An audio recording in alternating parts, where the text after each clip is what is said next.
The Trumpet Daily with Stephen Flurry. Hello again, everyone, and welcome back to the Trumpet Daily Radio Show. Fast-moving week. We're already here at the last program of the week, but we're here with a special announcement. If you would like to have more Trumpet Daily Radio Show programming over the oncoming weekend, well, we have a treat scheduled for tomorrow. There will be a Saturday edition for all of you self-isolators. There will be a Saturday edition of the Trumpet Daily Radio Show. We're going to be broadcasting live here from Edstone at 2 p.m., so the time will be 2 hours after what we typically do, wherever you happen to be in the world. So if you're here in the UK, you can catch us at 2 p.m. in the afternoon. I think there's still a 5-hour difference between here and Oklahoma, so Central Standard Time back in Oklahoma. Back in the Midwest there, that'll be at 9 a.m. in the morning. I guess it would be 10 a.m. On the East Coast, and 7 and 8 out west if you're in the United States. So that's tomorrow. Same procedures. We'll have the live stream on KPCG, the radio signal. The stream, of course, they're locally in Edmond. And then we'll also be putting the live stream video on YouTube, Facebook, and all of the usual places that we broadcast this show. So this is not the last show of the week. That would be tomorrow, another live stream presentation from this very studio. Well, the cure is far worse than the disease. That's what we've been pointing out this past week. As bad as the disease might be, the cure, all of these extreme draconian measures put in place, look at the impact. Yesterday, we talked about big government, big, bloated, powerful government trampling all over our liberties, including our religious liberties, things like freedom of assembly. You've got the entire state of California now under lockdown. 40 million people essentially under house arrest. You've got the governor of that state saying that, well, you know, we do have the power to instill martial law if we have to. We're not going to do that yet, but we do have that power. A military government where everything that's ordinary is just out the window. They're actually talking about that. The cure, it's far worse than the disease.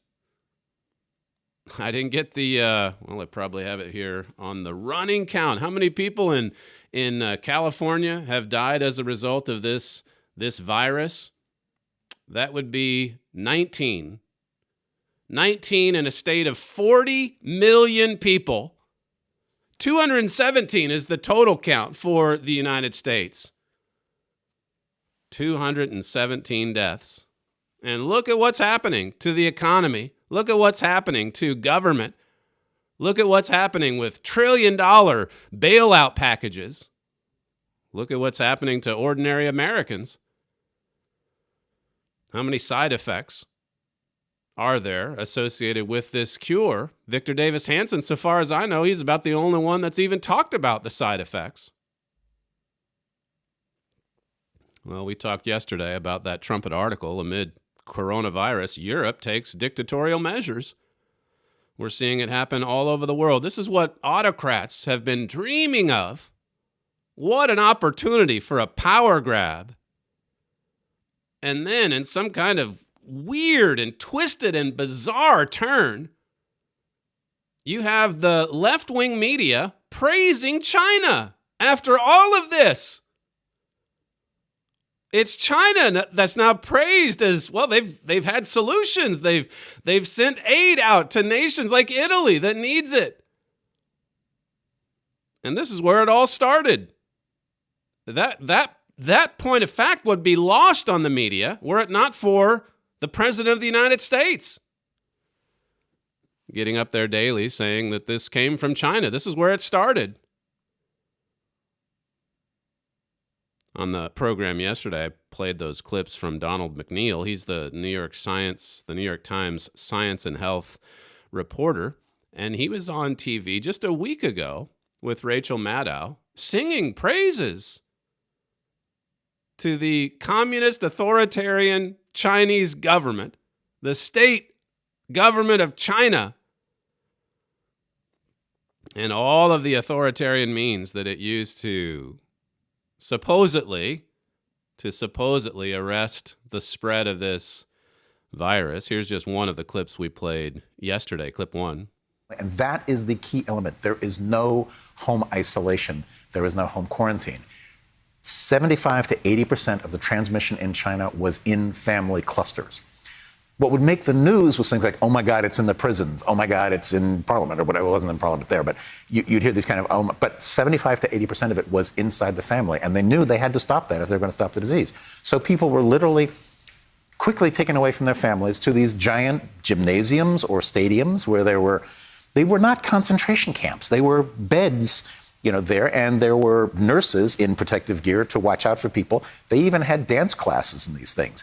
Because when you have lots of little old ladies sort of sitting there together waiting to see if they're okay, if you get them all up dancing, one, it helps clear their lungs if they have pneumonia, and the people who can't get up may be the ones who are crashing. It's not a bad policy. They had beds. They had dance classes at these Chinese concentration camps. He says that they were just, quickly taken away from their families. There's no home isolation, no home quarantine. So we're just one step away from that in California. Now, everyone in California is under house arrest. Everyone in California is under home quarantine, even if you're healthy, even if you're completely healthy. That's the order of Governor Newsom. And then you take it one step further, and judging by the Twitter reaction, as I said yesterday, the Twitter reaction to that interview we just played, there's quite a few in America that would just prefer to have it even like that, where they come and they rip you away from your family and your home. And they take you right to the detention center where they have beds and dance classes. Life in China. People underneath that clip were saying, man, this video, it needs to be shared a zillion times. This should be required viewing. Boy, we're in the United States, we're so far behind. And then another one, as I read yesterday, I don't think we'll have the low mortality rates that they did of 3.4%. I don't think we're going to have the low mortality rates that China had. With them, it was only 3.4%. With us, it's surely going to be a lot higher. Here is your media, your American media, singing praises to China. Tucker Carlson played a montage last night, just as an example of this fact. Here's how that went. Clip 2. Some CNN contributors have practically become emissaries for Beijing. Watch this. It was China that came to the rescue as Italy shook, sending medical personnel, 9 pallets of ventilators, electrocardiographs, and tens of thousands of masks, all desperately needed by a healthcare system in crisis and appreciated by Italians stuck at home singing China's praise. Europe had few other options. Donald Trump's America First policy has seen a gradual worsening of the transatlantic alliance over issues like climate change, trade, and most recently, over Trump's failure to consult Europe over the coronavirus travel ban, with China now stepping into the global leadership role long abandoned by the American president. It's almost unbelievable that they ran that on the air. It was just pure bootlicking. Flacking for the communist Chinese government. That's Tucker Carlson talking about the fawning coverage there on CNN. They love China. Quite a few politicians love China. Who's called out China? Can you think of one powerful individual in the United States who's actually stood up to China? That would be President Donald Trump. Quite a few in Congress. Well, the Biden family, you think that they're connected in Ukraine. That's a drop in the bucket comparatively. Who does China want to win? Just as an aside, who would China rather have as president?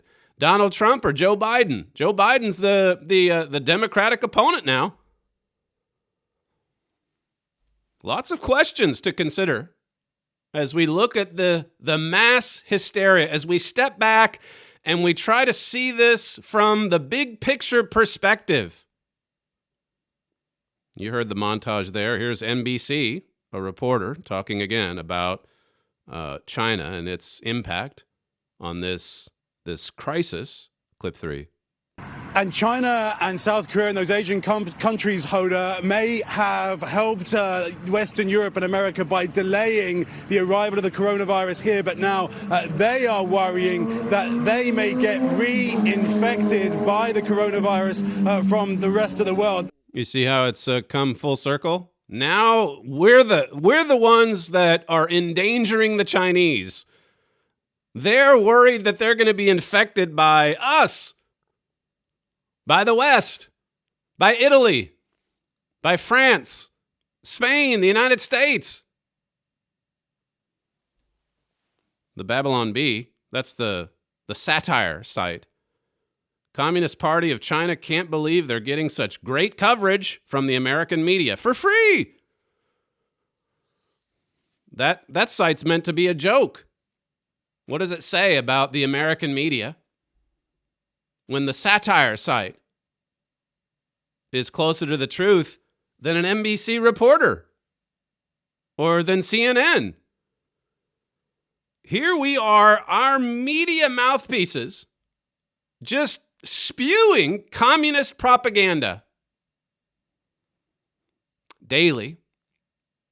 Somehow China bought us some time, but we squandered it. That's what they wrote in the New York Times, remember?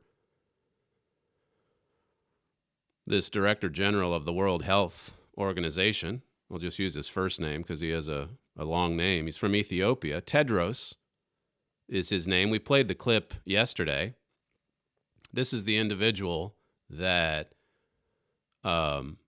said in March, early March, that the death rate of this virus is 3.4%. Now, I want to play that for you again. Here's clip 4.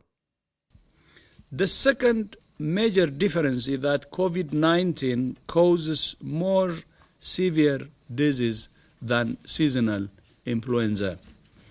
While many people globally have built up immunity to seasonal flu strains, COVID-19 is a new virus to which no one has immunity. That means more people are susceptible to infection, and some will suffer severe disease. Globally, about 3.4% of reported COVID-19 cases have died.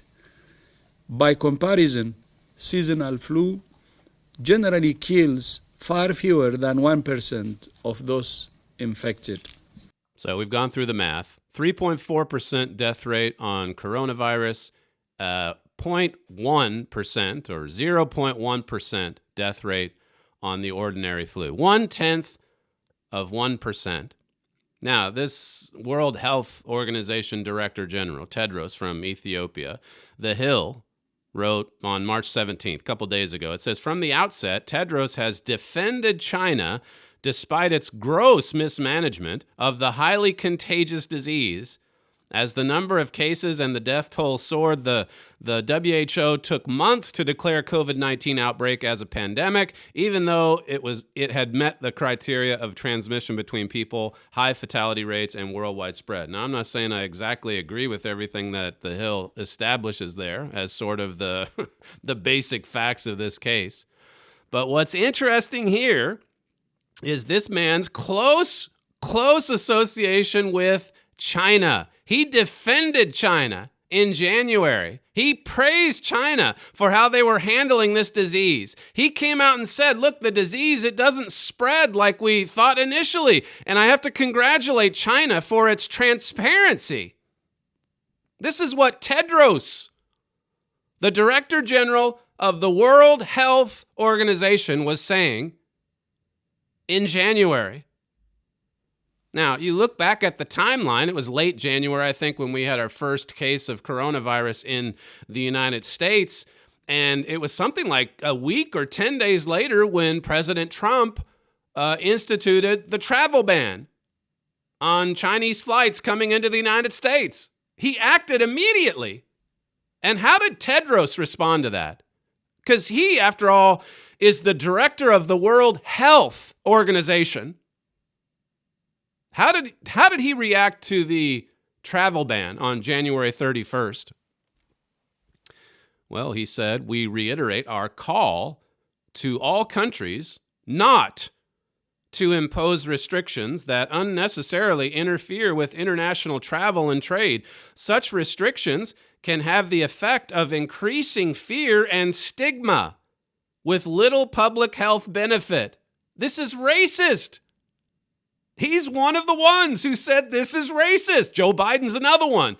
Joe Biden has some really close contacts with the Chinese communist state. He's made a lot of money off them, his family.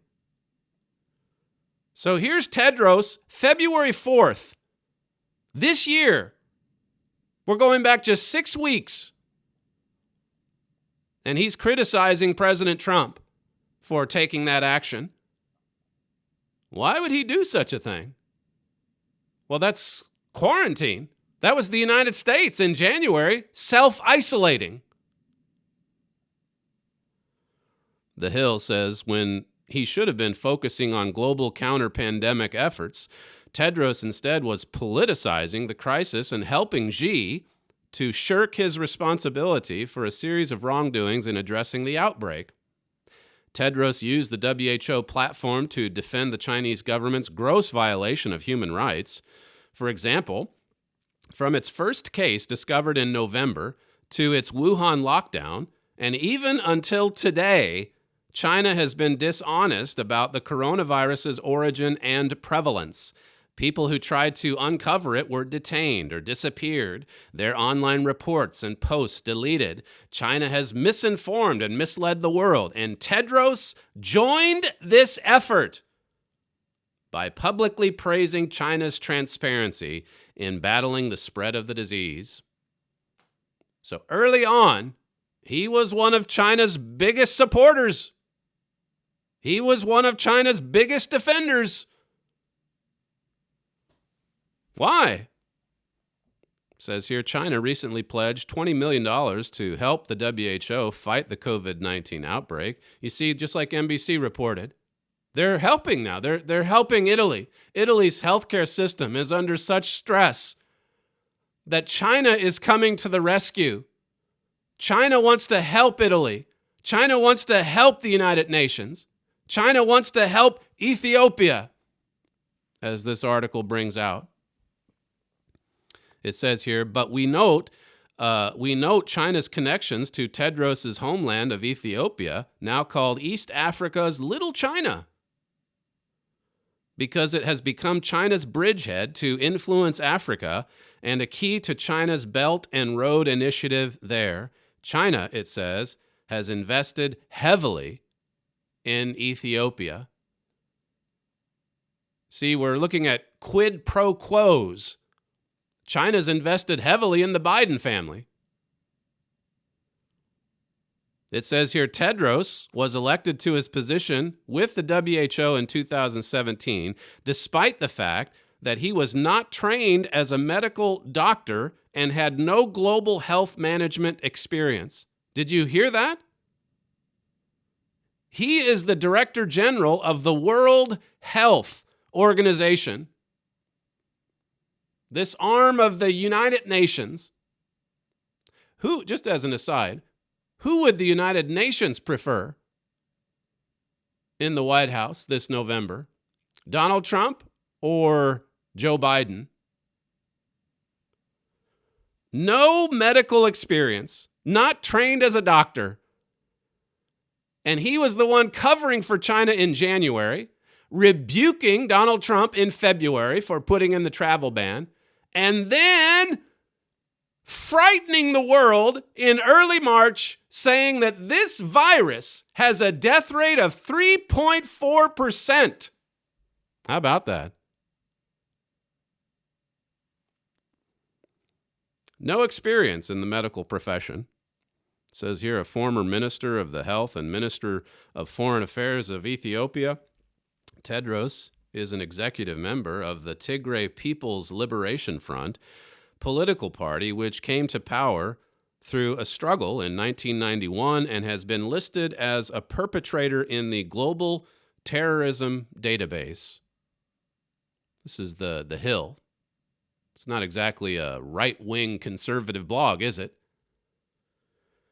He's listed, his political party, listed in the Global Terrorism Database. It says after he became the WHO's chief, critics questioned Tedros' attempt to appoint then Zimbabwe director Robert Mugabe as WHO Goodwill Ambassador.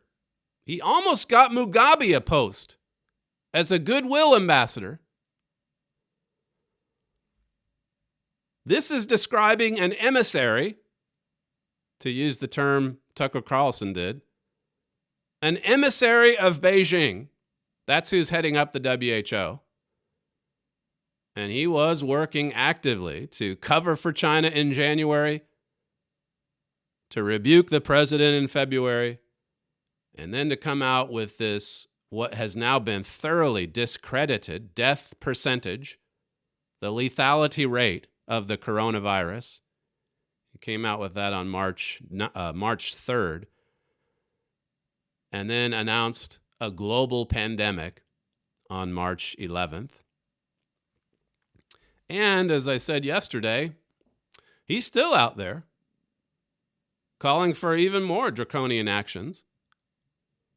This is what he said on Wednesday, clip 5. To suppress and control the epidemics, countries must isolate, test, treat, and trace. If they don't, transmission chains can continue at a low level, then resurge once physical distancing measures are lifted. WHO continues to call on all countries to implement a comprehensive approach with the aim of slowing down transmission and flattening the curve. This approach is saving lives and buying time for the development of vaccines and treatments. He's calling on countries this week to isolate, which is exactly what President Trump did on January 31st. On March 3rd, he said it's 3.4%, the death rate.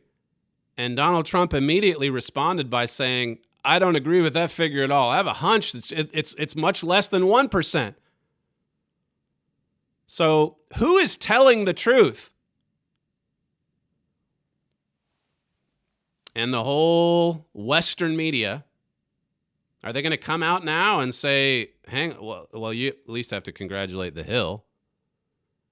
But are they going to come out now and say that this man is guilty of scaremongering? He's one of the ones responsible. He's certainly not alone. I'm not saying that. But he's one of the ones. He has these close ties with China. He's got some close ties with his friends in the Western media, CNN. They were there announcing the pandemic March 9th. And then comes Tedros. And Tedros says this is something like, well, you can do the math. If he's going with the 0.1% death rate for the flu, and he says it's 3.4% for coronavirus, this is something much more than 10 times, which Dr. Fauci said. This is something like 30, 40 times more lethal than the ordinary flu. And the Western media, of course, they're taking this and running with it. I had to cut and paste this CNN story from, I think it was from Wednesday, because I knew they'd probably come out with revisions to the article, updates, as they often do. Thanks to Google, you can't very well just go in and erase the record. There's going to be a lot of people, though, in a few weeks, I predict, a lot of people that are going to want to go back and erase some of their reporting.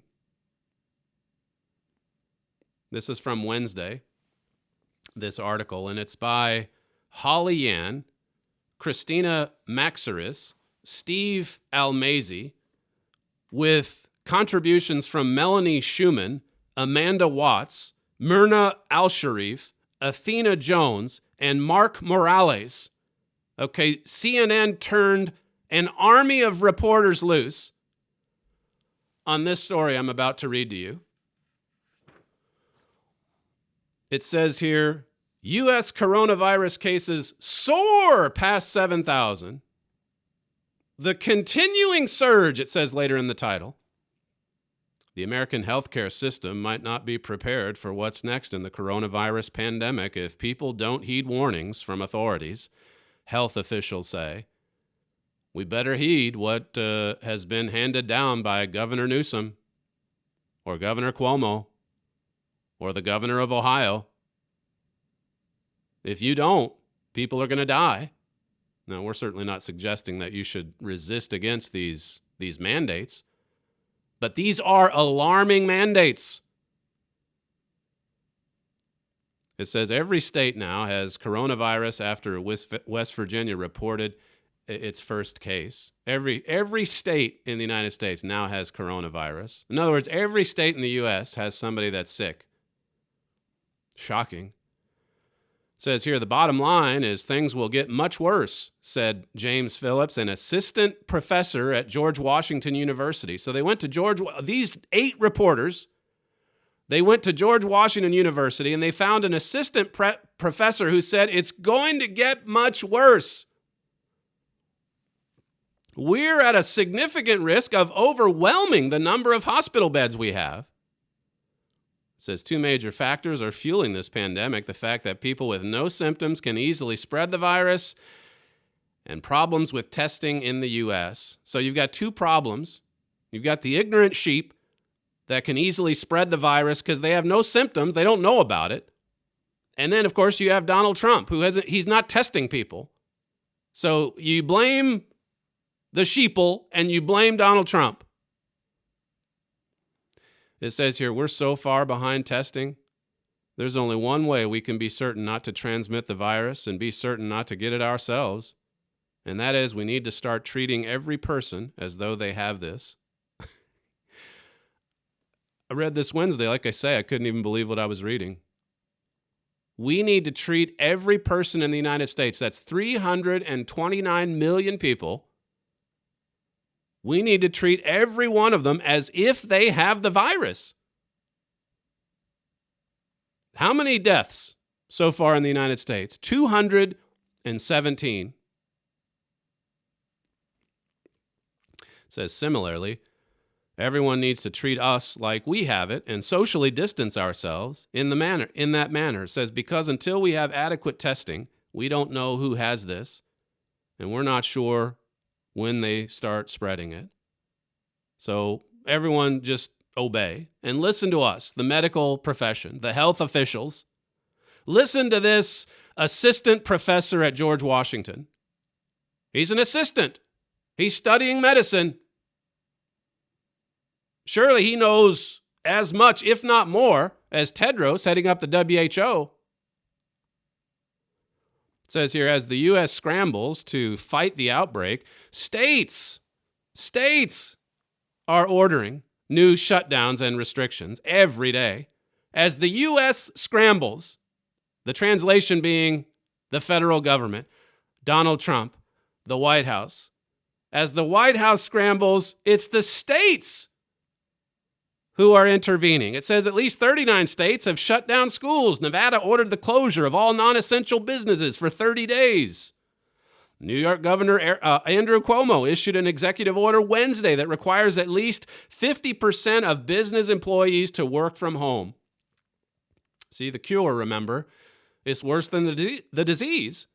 It says here in Ohio, one bar, listen to this, one bar was padlocked and barricaded for violating the governor's order Sunday and Monday, the Cincinnati Police Department said. Not only are you putting the general public at risk, you're putting our officers at risk that had to go in and deal with the individuals that were in violation. That's the police commissioner. They're in Ohio. They're boarding up this place of business and then saying, you could have made us sick because you didn't obey this mandate. This is all happening because of a virus a sickness that, from what we can tell as the numbers continue to come in, it's far less lethal than we were told. States such as Michigan and New Mexico have limited public gatherings to fewer than 50 people. Oregon put a cap at 25. Earlier this week, the government said Americans should avoid groups of more than 10. In Northern California, about 8 million have been ordered to shelter in place. Well, that's now been updated. The whole state is under lockdown.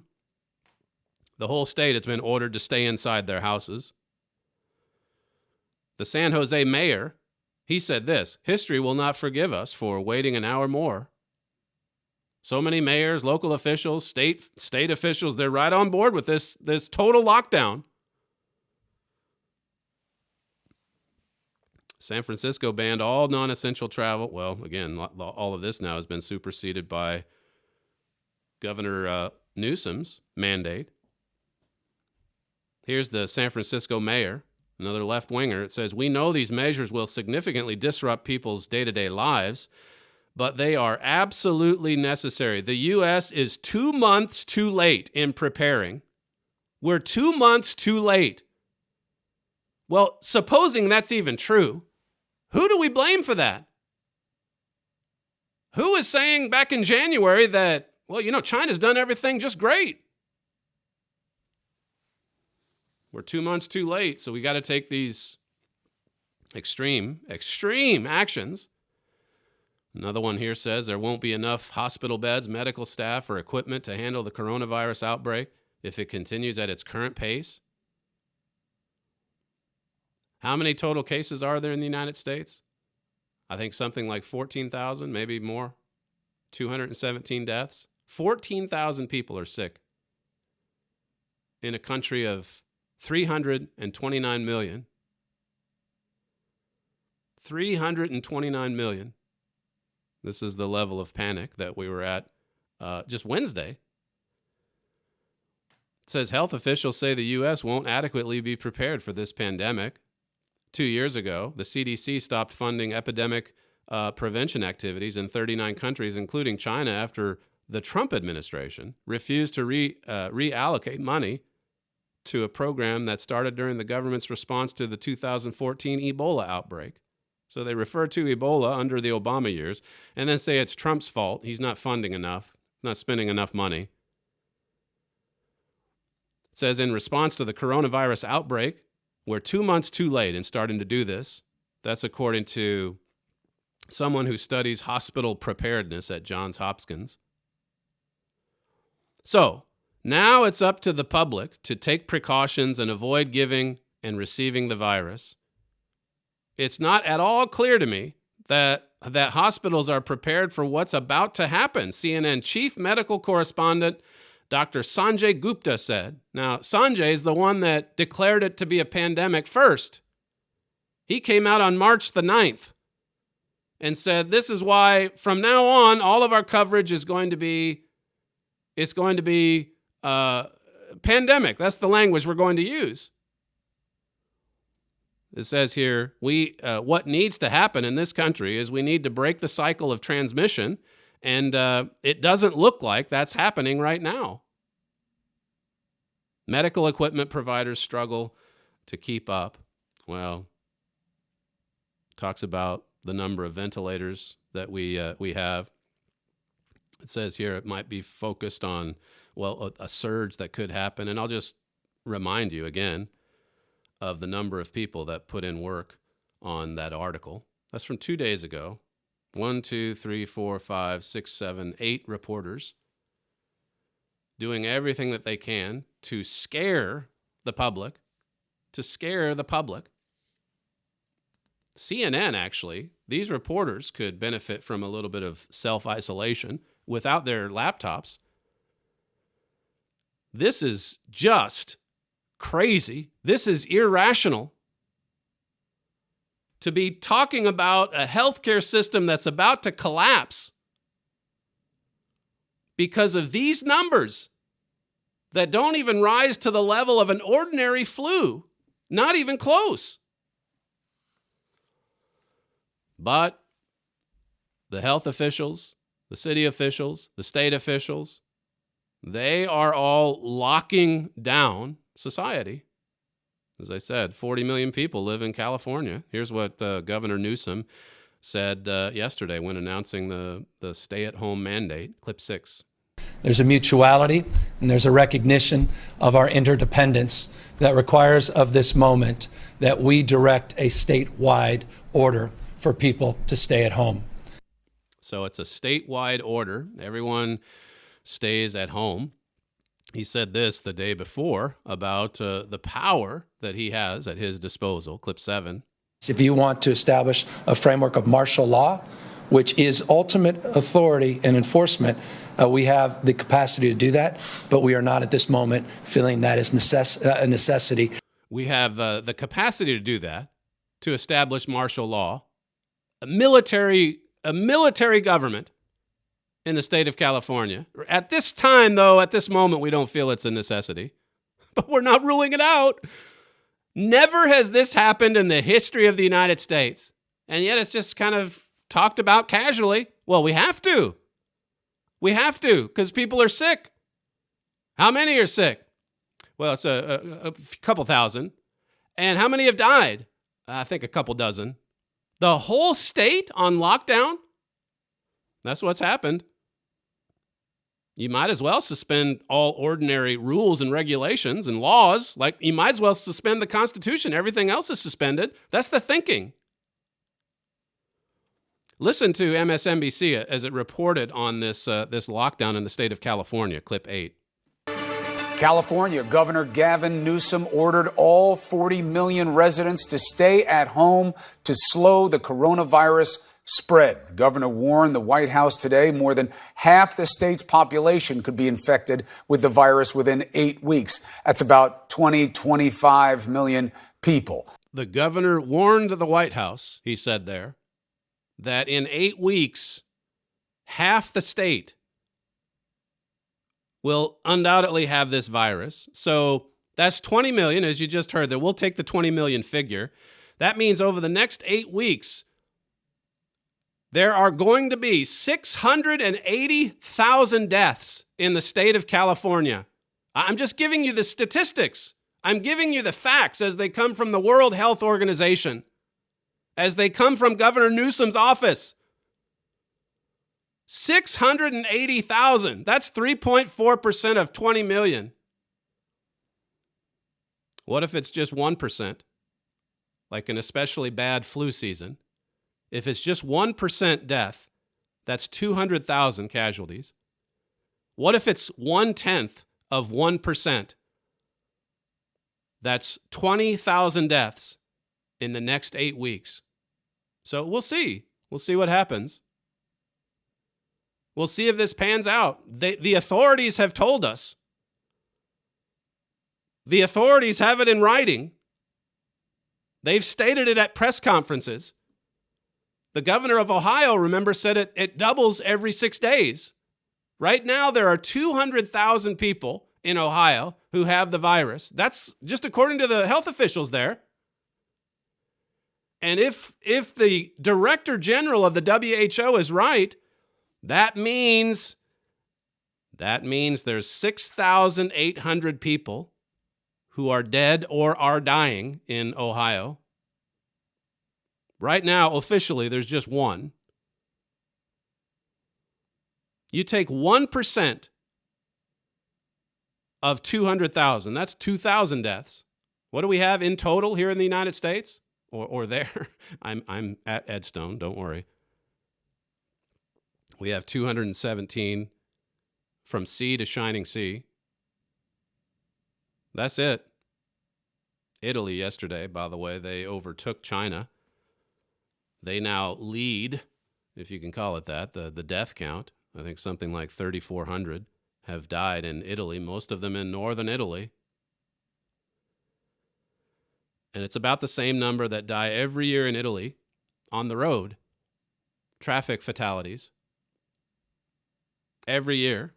Each year, about 17,000 people in Italy die from the ordinary flu. So as sad and as tragic as it is for Italy, it might be if it goes on 9 months, 12 months, like they're also on record as saying, the experts, I mean, then it may well rise to the level of something that's even more deadly than an ordinary flu. But right now, just to keep things in perspective, 3,400 have died in Italy, and about 17,000 from year to year die of the flu.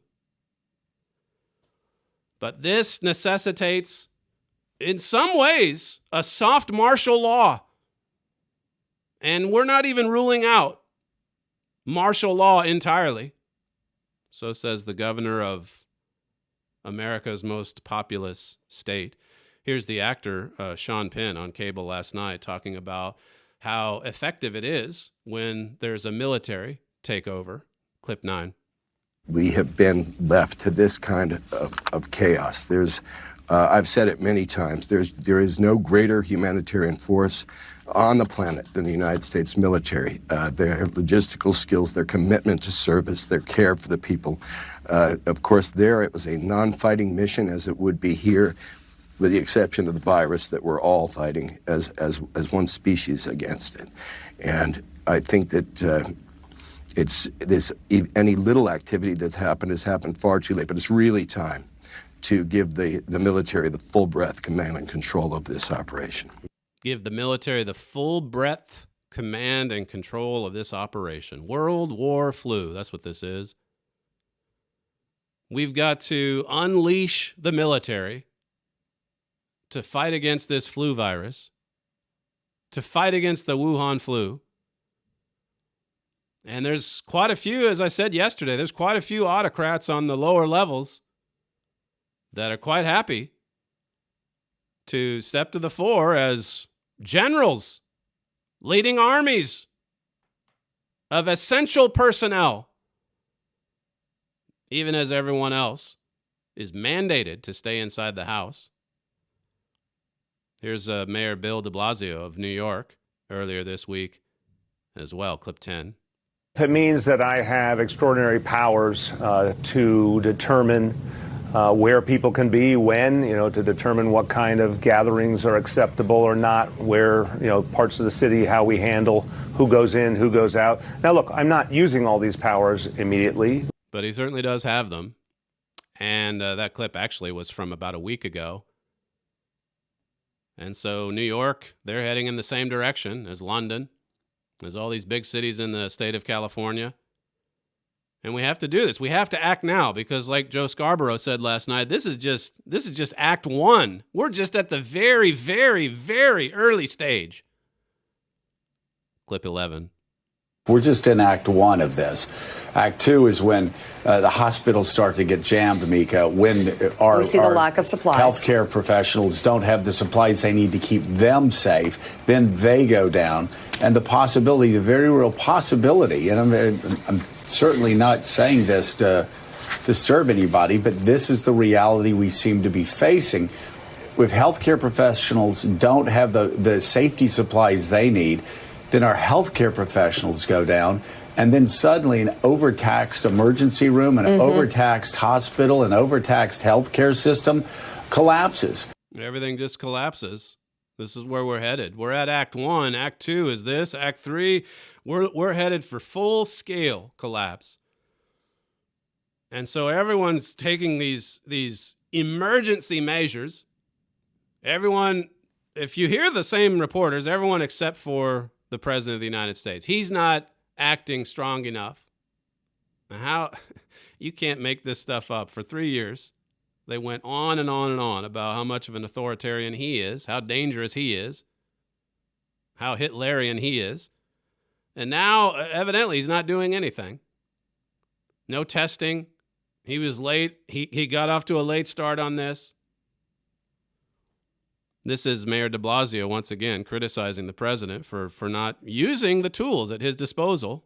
Clip 12.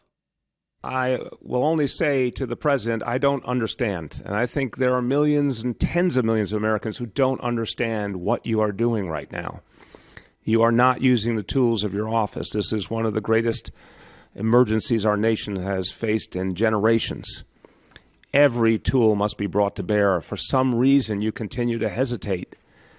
I said it not to be flip, but to note the historical parallel. President Trump, right now, you are the Herbert Hoover of your generation. You are watching and waiting and missing every chance to be bold and to act to protect our nation.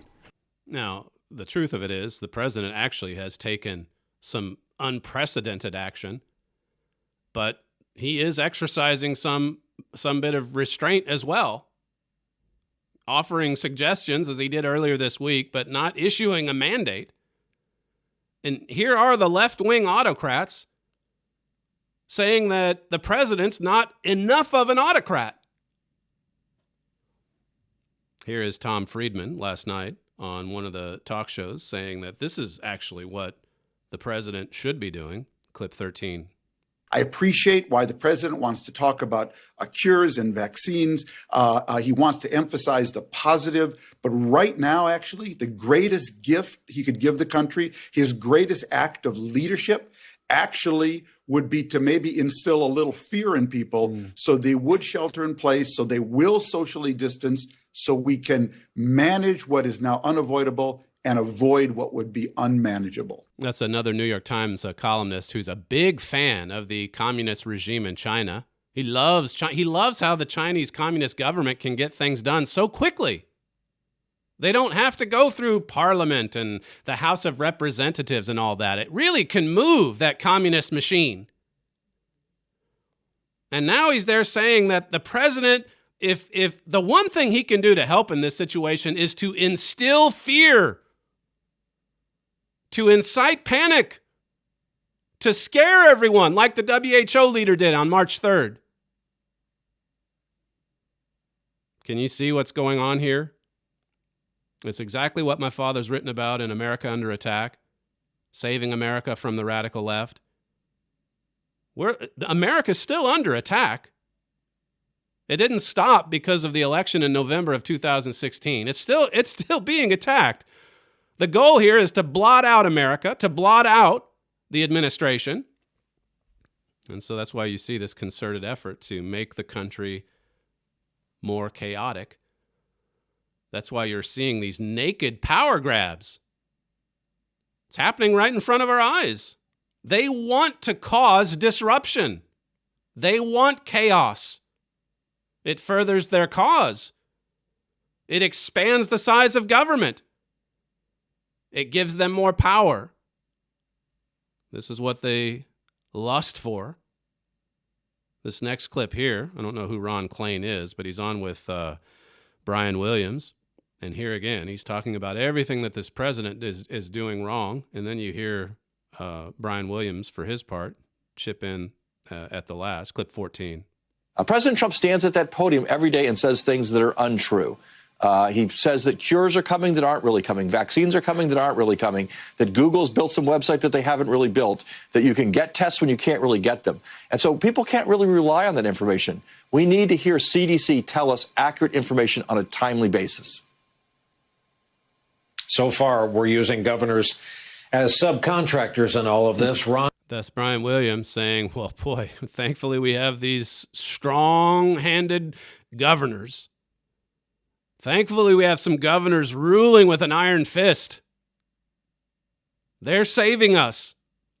This president, he's destroying us. He's to blame for all this. It's the Trump virus. President Trump yesterday, he's coming out every day with his task force, keeping the country updated, telling the country about what they're doing, giving them hope, telling them this will hopefully be over sooner rather than later. And this is another reporter who says that, look, you haven't been prepared for this. Listen to this exchange from yesterday, clip 15. You did say a few days ago, though, you did have a sense that this was a pandemic that was coming. So why was the United States not prepared with more testing? We were very prepared. The only thing we weren't prepared for was the media. The media has not treated it fairly. I'll tell you how prepared I was. I called for a ban from people coming in from China long before anybody thought it was. In fact, it was your network I believe they called me a racist because I did that. It was many of the people in the room, they called me racist and other words because I did that, because I went so early. So when you say we weren't prepared, had I let these tens of thousands of people come in from China a day, we would have had something right now that would have been, you wouldn't have even recognized it compared to where we are. How many people have passed away? How many people have died as of this moment? You could multiply that by a factor of many, many, many. So when you say that I wasn't prepared, I was the first one to do the ban. Now other countries are following what I did. But the media doesn't acknowledge that. They know it's true. They know it's true, but they don't want to write about it. Yeah. They know it's true. January 31st, the first one.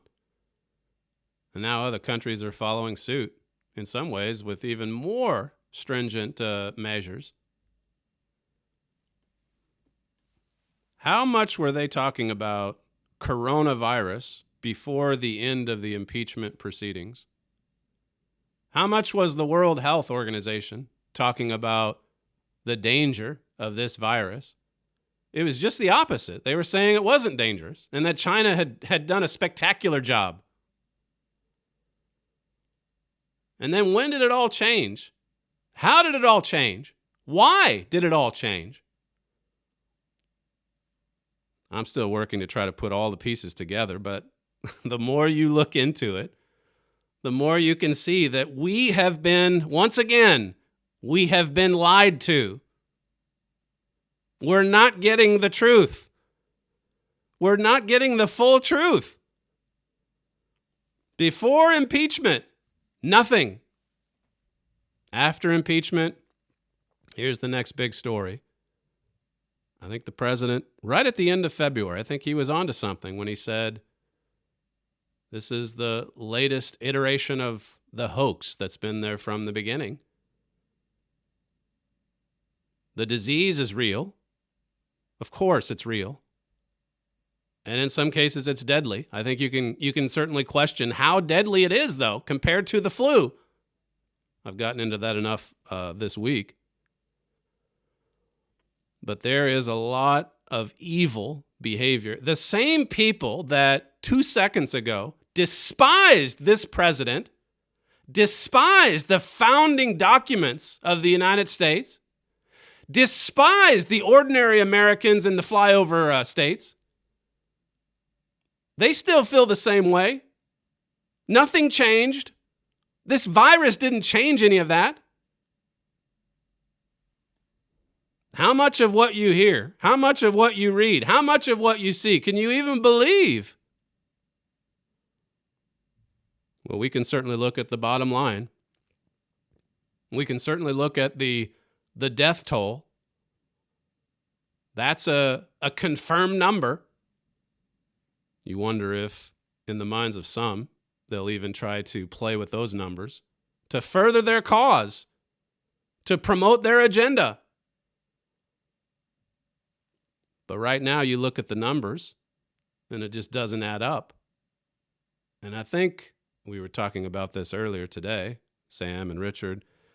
You look at the United States, I think you see some of it in the spring break activities that continue on. I think you see it here in the UK with, even after all these warnings, quite a few Brits taking to the pubs at night. I think one commentator tweeted out that we're pretty much near saturation point on all this scaremongering, on all of these mandates, all of these decrees, all of these empty shelves, all of this panic buying. You wonder if they're already planning for their pivot. You wonder if they already sense that they've reached saturation point, that there's nowhere else to go with this. You can almost hear them saying, declaring, hey, listen, millions were going to die, but thanks to the authoritarians, thanks to the strong-handed tactics, we saved you. We saved all of you, the plebes. We protected you. We took the action that we did because we love you. We wanted to help you. Victor Davis Hanson, that piece I read yesterday. Wow, I'm already out of time. I'll have to hurry. He says here, the total deaths for the swine flu, 43 million to 89 million cases, between 9,000 and 18,000 casualties, deaths. And are we then to think that either by act of commission or omission, knowingly or unknowingly, a decision was made that the economic vitality of the country was more critical to the nation's health than the real chance in retrospect of the H1N1 virus infecting, say, 50 million Americans and killing perhaps 12,000, including 1,000 children? In other words, we didn't let that destroy the economy. But this does? You're listening to Stephen Flurry, and this is the Trumpet Daily Radio Show. Don't forget about our special broadcast tomorrow afternoon, 2 p.m. here at Edstone, 9 a.m. in the Central Standard Time of the United States. That's Oklahoma time. That's a special Saturday broadcast for all of you self-isolators. Thank you for joining us today, and we will actually see you tomorrow